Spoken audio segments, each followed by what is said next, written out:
La noche caía sobre el centro de Los Ángeles con la frialdad de una sentencia. Una lluvia incesante y helada golpeaba el asfalto, creando un velo brillante que reflejaba las luces de los rascacielos de Bunker Hill, monumentos de cristal y acero que parecían indiferentes al mundo a sus pies. Abajo, en las aceras, el agua corría sucia hacia las alcantarillas, llevándose consigo los restos de un día que para muchos había sido solo una lucha más por la supervivencia. Bajo los aleros de edificios corporativos, figuras humanas se acurrucaban, buscando un refugio precario, invisibles para los ejecutivos que pasaban deprisa bajo sus paraguas de marca. El sonido constante de la lluvia y el rugido del tráfico creaban una sinfonía de soledad y prisa, una atmósfera donde la riqueza y la miseria coexistían a centímetros de distancia, pero separadas por un abismo insondable de oportunidades y olvido. Dentro de un sedán negro, protegido del clima y del caos, el doctor Julián Castillo observaba la escena sin verla realmente. A sus 62 años, era el decano de una de las facultades de medicina más prestigiosas de California, un cirujano cuyo nombre era sinónimo de excelencia y poder. Su traje de diseñador, perfectamente entallado, era una armadura contra el desorden del mundo exterior. Sin embargo, su rostro, aunque cuidado, delataba un cansancio profundo, una fatiga que no provenía del trabajo, sino del alma. Sus ojos, que alguna vez brillaron con la pasión por sanar, ahora eran opacos, distantes, como si miraran a través de un cristal empañado por el cinismo y la rutina. Se había convertido en un administrador de prestigio, un gestor de donaciones y políticas universitarias, muy lejos del joven idealista que soñaba con salvar vidas, una a una. Fue entonces cuando algo rompió su letargo. Frente a la biblioteca de la universidad, un par de guardias de seguridad vaciaban con desdén un contenedor de basura lleno de libros viejos, descartes de una remodelación. Entre los escombros de papel, un hombre demacrado, con la ropa empapada y el rostro curtido por la calle, rescataba desesperadamente algunos volúmenes gruesos. «¡Es basura inútil! ¡Déjalo ya!», le gritó uno de los guardias, intentando arrebatarle un libro de las manos. En el forcejeo, el libro cayó y se abrió en un charco, sus páginas expuestas a la lluvia inclemente. Desde la comodidad de su auto, Julián reconoció la portada al instante, una edición antigua del Tratado de Fisiología Médica de Guyton and Hall, el mismo libro que había sido su Biblia, la llave que le abrió las puertas de su sueño. Ahora yacía en el lodo, tratado como un despojo. La imagen fue como una descarga eléctrica, una grieta repentina en la coraza que había construido durante décadas. Vio el libro sagrado, su origen, y al hombre invisible que lo defendía como un tesoro, y en ese instante se vio a sí mismo, al joven que fue. Impulsivamente, sin pensar, abrió la puerta del auto y salió a la lluvia torrencial. El agua fría le empapó el traje caro mientras se acercaba a la escena, ignorando la mirada atónita de su chofer. No se detuvo a pensar en el dinero o en un refugio. Se paró frente al hombre, que se aferraba a los otros libros, y con una voz que apenas reconoció como suya, le preguntó: «¿Sabe usted lo que hay en estas páginas?». La respuesta de Miguel Vargas, citando un principio complejo de la fisiología renal que había logrado leer, lo desarmó por completo, sembrando una semilla de asombro en su espíritu marchito. Es increíble cómo un solo momento puede cambiarlo todo. Si historias como esta te conmueven, suscríbete, porque tu apoyo nos permite seguir buscando y compartiendo estos relatos de humanidad. En la calidez de una cafetería modesta y anónima, lejos de la lluvia y de las miradas juzgadoras, Julián se sentó frente a Miguel. El vapor de 2 tazas de café se elevaba entre ellos, un puente frágil entre 2 mundos opuestos. Allí, Julián escuchó. No escuchó una historia de autocompasión, sino el relato de una vida descarrilada por una tragedia implacable.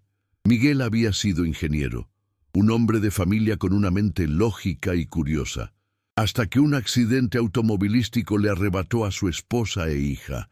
El dolor lo consumió, llevándolo a perder su trabajo, su casa y, finalmente, su lugar en el mundo. Los libros de medicina no eran un plan de carrera, sino un refugio intelectual, un conjunto de problemas complejos y fascinantes que mantenían su mente ocupada para no ahogarse en el recuerdo. Eran el único ancla que le quedaba para sentirse vivo, un desafío que le daba una razón para despertar cada mañana. Julián observaba al hombre frente a él, notando cómo sus manos, curtidas por el frío y el trabajo duro, sostenían la taza de cerámica con una delicadeza inesperada. Vio la inteligencia aguda en sus ojos, una llama que se negaba a extinguirse a pesar de la tormenta que había sido su vida. En ese momento, el decano no vio a un indigente, sino a un náufrago de la vida que se aferraba a un trozo de conocimiento para no hundirse. En la pasión de Miguel por entender el cuerpo humano, Julián reconoció el eco de su propia juventud, de aquel estudiante idealista que memorizaba cada página del Guyton and Hall, no por las notas o el prestigio, sino por la pura maravilla de desentrañar los secretos de la vida. La conversación no fue un interrogatorio, sino un intercambio, una conexión inesperada que trascendió el abismo social que los separaba. Fue entonces, en medio del aroma a café y el murmullo de la ciudad, que Julián tomó una decisión que cambiaría el curso de ambas vidas. No era un acto de caridad, sino un impulso profundamente egoísta y redentor. Ayudar a Miguel no era solo darle una oportunidad a un extraño, era ofrecerse a sí mismo una segunda oportunidad para reconectar con el hombre que había querido ser. Vio en la mente brillante de Miguel un espejo de su propio potencial perdido. «Quiero ofrecerte algo más que una comida caliente», dijo Julián, su voz firme, despojada de su habitual tono administrativo. «Quiero darte acceso a la biblioteca de la universidad. Te conseguiré los materiales que necesites y seré tu tutor. Si realmente quieres aprender, te ayudaré a prepararte para el examen de admisión». La propuesta quedó suspendida en el aire, tan improbable como la escena misma. La vuelta a la realidad fue un golpe seco. El chofer de Julián lo miró con una mezcla de confusión y alarma cuando Miguel, con su ropa aún húmeda, subió al sedán de lujo. En la universidad, la noticia se esparció como un incendio. La presencia de un hombre sin hogar en los sagrados pasillos de la academia era una afrenta para muchos. Los colegas de Julián lo miraban con desdén, susurrando en las esquinas sobre su repentina y extraña filantropía. Los guardias de seguridad que antes habían despreciado a Miguel ahora lo vigilaban con una desconfianza palpable. Julián sintió el peso del juicio social, la presión de un mundo que clasifica a las personas por su apariencia y no por su potencial. A veces, el primer paso hacia la redención es también el más solitario. Si crees en las segundas oportunidades, tu suscripción nos ayuda a seguir contando historias de quienes se atrevieron a darlas. Las noches de Julián se llenaron de dudas. Se sentaba en su lujoso estudio, rodeado de diplomas y reconocimientos, y se preguntaba si había perdido el juicio. ¿Qué estoy haciendo? ¿Qué dirá la junta directiva? ¿Estoy arriesgando mi legado por un impulso? El escepticismo era una voz fría y familiar, la misma que lo había alejado de la práctica clínica años atrás. El recuerdo lo asaltaba en el silencio de la madrugada. Un niño en la mesa de operaciones, una complicación inesperada, un error de juicio que él, y solo él, creía que podría haber evitado. La muerte de ese joven paciente fue la herida que nunca cerró, el catalizador de su retiro emocional. Se convirtió en administrador para construir un muro entre él y el dolor de la pérdida. un muro que ahora comenzaba a resquebrajarse. Ese trauma antiguo era el fantasma que lo impulsaba y lo aterraba a la vez. Veía en Miguel una oportunidad de enmendar un fracaso que no era de Miguel, sino suyo. Si podía guiar a esta mente brillante a través de las puertas que a él se le habían abierto con tanta facilidad, quizás podría silenciar al fin la voz del remordimiento. Su cinismo luchaba contra esta nueva y frágil esperanza. Se había convencido a sí mismo de que el mundo era un lugar de jerarquías inamovibles, de ganadores y perdedores. Pero la determinación en los ojos de Miguel desafiaba esa visión del mundo. Cada vez que la duda lo asaltaba, recordaba la precisión con la que Miguel había citado aquel principio de fisiología renal en medio de la lluvia, y sentía que esa chispa de genialidad valía cualquier riesgo. Para Miguel, la universidad era otro planeta, un mundo de privilegios silenciosos y códigos no escritos que él no entendía. Caminaba por los pasillos sintiendo el peso de cientos de miradas. Los estudiantes, con sus mochilas de marca y sus conversaciones sobre vacaciones en el extranjero, se apartaban a su paso. Su ropa, aunque limpia gracias a la ayuda de Julián, era un uniforme que lo delataba, un recordatorio constante de que no pertenecía a ese lugar. Se sentaba en la última fila de la biblioteca, con sus manos callosas pasando las páginas de libros que valían más de lo que él había tenido en años. Escuchaba los susurros, las risas disimuladas, y cada una era como una pequeña piedra lanzada contra su frágil confianza. La humillación no era abierta, sino sutil, un veneno que se filtraba en su espíritu día tras día. El desafío académico era monumental. La brillantez innata de Miguel chocaba contra un muro de conocimientos básicos que nunca había adquirido o que había olvidado hacía décadas.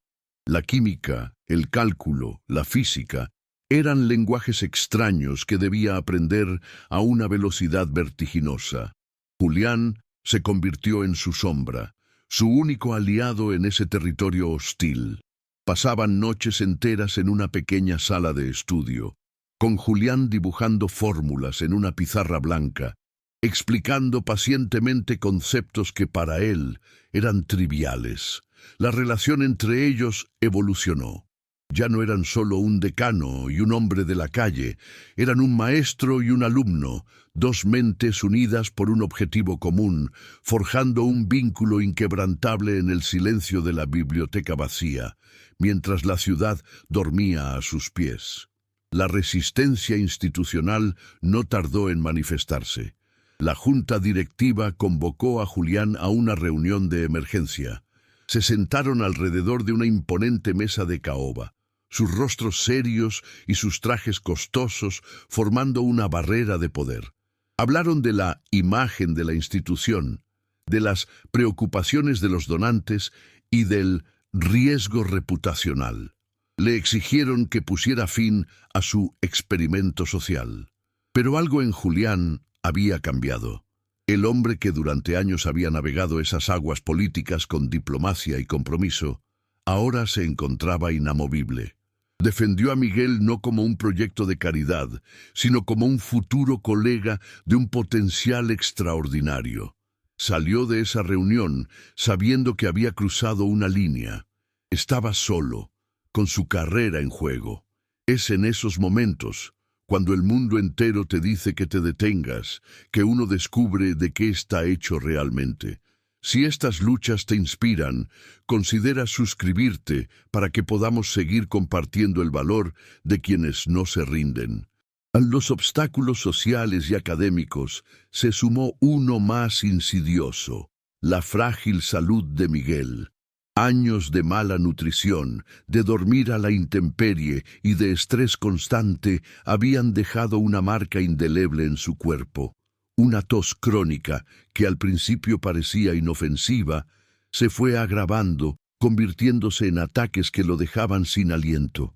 El cansancio se apoderó de él, una fatiga profunda que ni el descanso ni la comida adecuada parecían aliviar. Julián, el médico, Resurgió de las cenizas del administrador. Lo llevó a especialistas, le consiguió los mejores tratamientos, pero la enfermedad era un recordatorio constante del abismo del que Miguel intentaba escapar. Se convirtió en una carrera contra el tiempo, una lucha en dos frentes: nutrir su mente y sanar su cuerpo. El punto de quiebre llegó en una clase de preparación impartida por el doctor Alvarado, un profesor de bioquímica conocido por su arrogancia y su antigua rivalidad con Julián. Alvarado, viendo a Miguel en su clase, decidió hacer de él un ejemplo. Le hizo una pregunta de una complejidad deliberadamente cruel, un tecnicismo que incluso los estudiantes más avanzados tendrían dificultades en responder. Miguel intentó articular una respuesta, pero las palabras se le atascaron en la garganta. Alvarado sonrió con suficiencia. Como ven, la pasión no es suficiente para la ciencia. Se necesita una base, un pedigrí, dijo, su voz resonando en el silencio humillante del auditorio. La risa ahogada de algunos estudiantes fue como un golpe físico. Miguel se quedó inmóvil, su rostro una máscara de vergüenza, sintiendo cómo el sueño se desmoronaba a su alrededor. Esa humillación pública fue la gota que derramó el vaso. Días después, durante un importante examen simulado, Miguel se quedó en blanco. Las fórmulas se mezclaban en su mente, las preguntas parecían escritas en un idioma indescifrable. Entregó la hoja casi vacía y salió del aula sin mirar a nadie.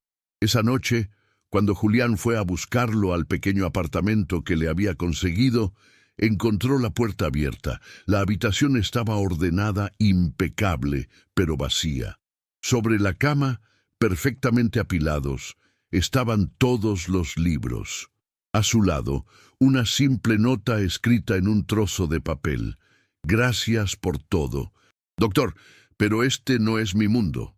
Julián sintió un frío glacial recorrerle la espalda, el eco ensordecedor de un fracaso que conocía demasiado bien.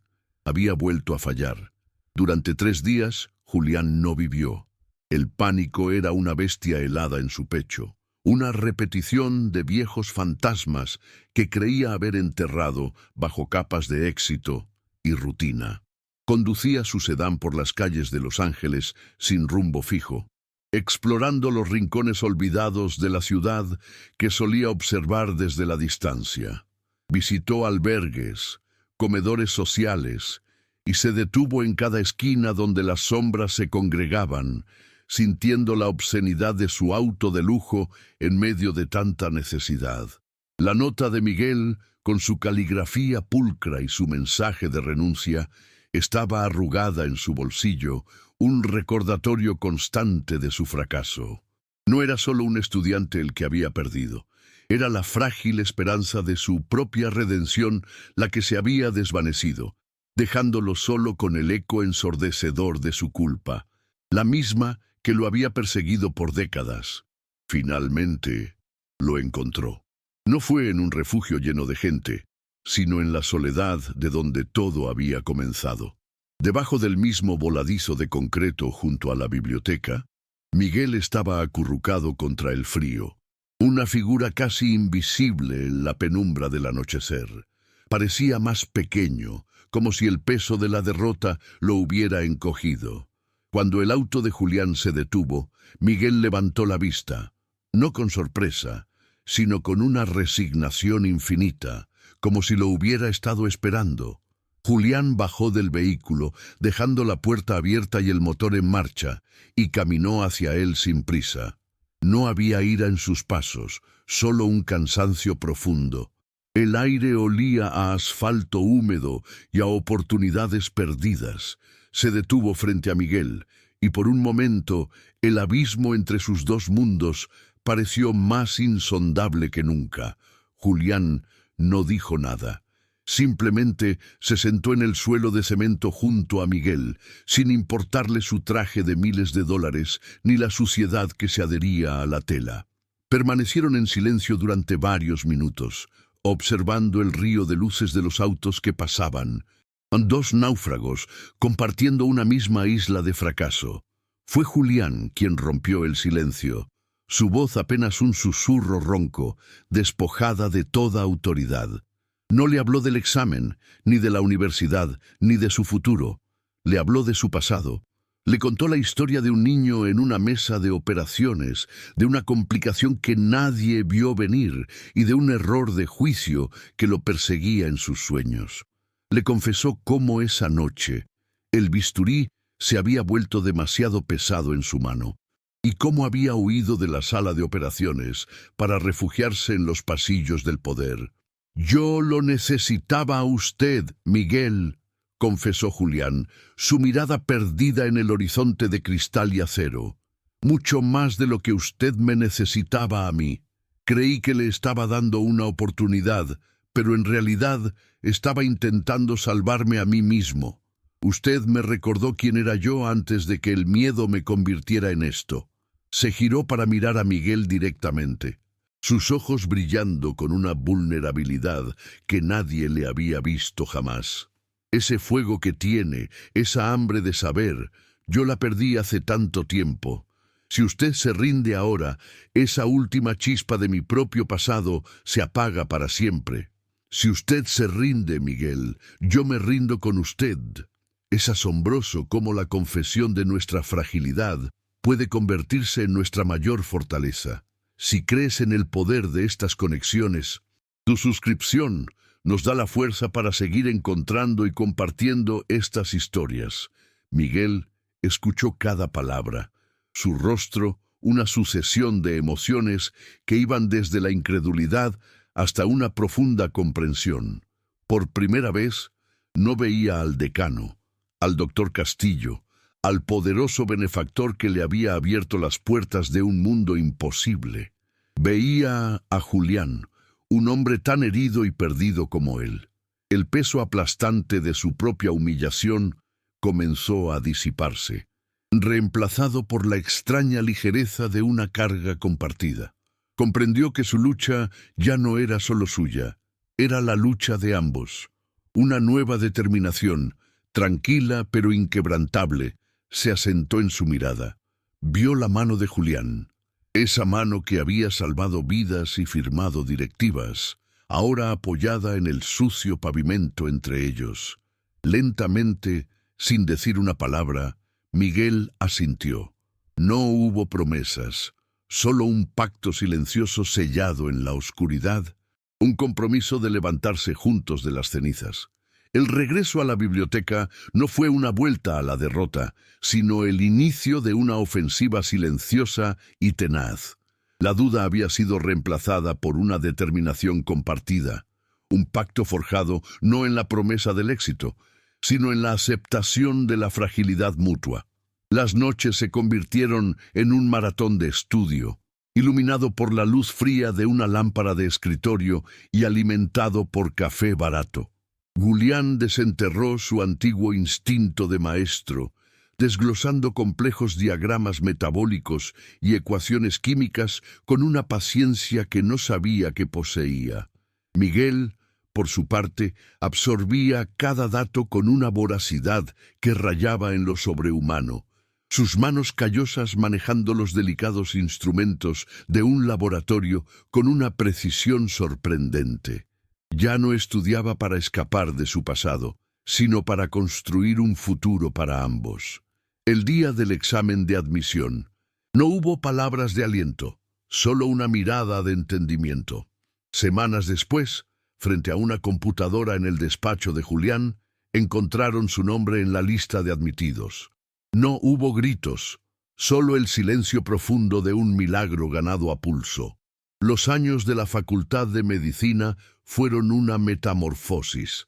Miguel dejó de ser el hombre invisible de los pasillos para convertirse en una presencia respetada, aunque siempre discreta. Su historia, antes un susurro de burla, se transformó en una leyenda silenciosa de perseverancia. Se destacó no por una brillantez ostentosa, sino por una empatía profunda, una capacidad única para ver al paciente detrás de la enfermedad, un don nacido de su propio sufrimiento. Julián, mientras tanto, experimentó su propia transformación. Se despojó de las capas de cinismo administrativo, delegando responsabilidades para pasar más tiempo en la clínica universitaria, redescubriendo el pulso de la medicina real. El día de la graduación, se sentó entre la multitud anónima, un padre sin lazos de sangre, pero con un orgullo más profundo que cualquier premio que hubiera recibido. Al ver al doctor Miguel Vargas cruzar el escenario para recibir su diploma, Julián sintió que la vieja herida en su alma, la que lo había perseguido por décadas, finalmente comenzaba a sanar. Las ofertas de hospitales prestigiosos llegaron, tentadoras promesas de salarios de 6 cifras y una vida de comodidad. Miguel las rechazó todas, una por una, sin dudarlo. Su propósito nunca había sido el prestigio ni la riqueza. Con los recursos que Julián había puesto a su disposición, crearon la Fundación El Buen Samaritano. Su sede no era un edificio de cristal, sino una clínica móvil de última generación, una furgoneta blanca y reluciente que recorría los mismos callejones y refugios que Miguel una vez llamó hogar. Allí, el doctor Vargas ofrecía una medicina digna a quienes la sociedad había olvidado, tratando no solo sus dolencias físicas, sino también la herida invisible del abandono. Julián se convirtió en su primer voluntario. Ya no eran decano y protegido, sino colegas, 2 doctores trabajando codo a codo, limpiando heridas y escuchando historias bajo los puentes de la ciudad, encontrando la salvación en el servicio. Al atardecer, la clínica móvil se estacionaba a menudo frente a la biblioteca universitaria, el lugar donde un libro desechado había unido 2 mundos. Julián observaba a Miguel hablar con un joven, sus gestos llenos de una calma y una compasión que eran su firma. El cansancio en los ojos de Julián había sido reemplazado por una serenidad ganada a pulso, la paz de un hombre que finalmente había encontrado su camino de regreso a casa. La justicia de Miguel no fue una revancha contra quienes lo humillaron, sino la prueba silenciosa y poderosa de que el valor de una persona no se mide por su dirección, sino por la dirección de su corazón. El verdadero milagro no fue que Miguel se convirtiera en doctor, sino que Julián volviera a serlo. Si estas historias de redención te tocan el alma, suscríbete, pues tu apoyo es el combustible que nos permite seguir encontrando y compartiendo estos faros de esperanza.